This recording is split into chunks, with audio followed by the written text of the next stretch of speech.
Buenos días, hoy te voy a mostrar cómo hacer capturas de pantalla externa en Samsung Galaxy Z Flip 7.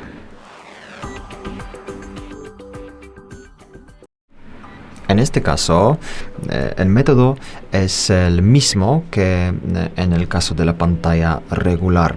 Es decir, hay que pulsar a la vez el botón encendido y este es de bajar el volumen, creo que en este caso. Entonces los dos botones encendido y este, bajar el volumen. De esta manera se pueden hacer capturas de pantalla. Para verlas hay que simplemente abrir el dispositivo y pasar a galería.